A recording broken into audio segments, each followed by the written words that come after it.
Mapagpalang umaga po sa atin lahat mga kapatid. Ito po yung panahon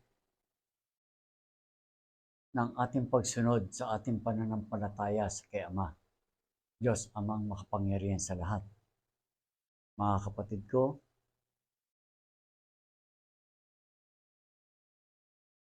napakarami po na nangyayari, kaguluhan ngayon sa ibabaw ng lupa.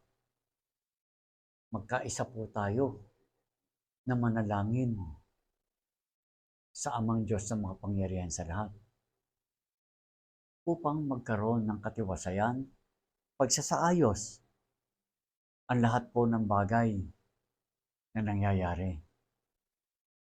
Dahil ito po ang panahon ng mga atake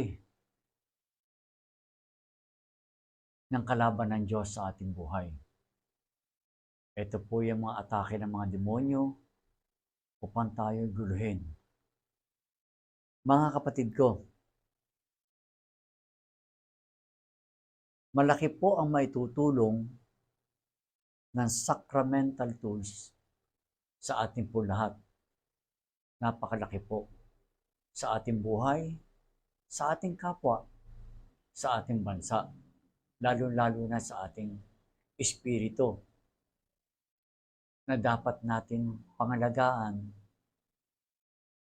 na hindi po tayo magkasala. Mga kapatid, pinag-aaway-away tayo ng mga demonyo. Dapat po magkaroon tayo ng pang-unawa sa isa't isa. Maging matatag po tayong lahat, maging mapagmahal tayo upang ang mga nangyayari sa ibabaw ng lupa ay magkaroon po ng kaayusan at katiwasayan. Bilang isang alagad ng Diyos Amang tapat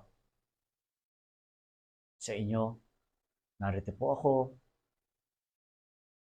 na nagbibigay ng napakagandang mensahe, maging mahinahon ang bawat isa sa atin upang gumana ang kapangyarihan na tinatawag na solusyon.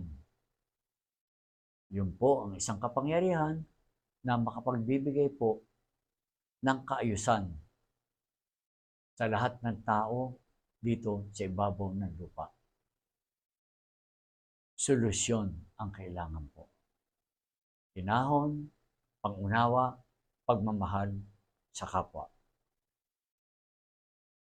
Naway manatili sa atin lahat ang kapayapaan, pagmamahal, pag-unawa, at mabubuting gawa.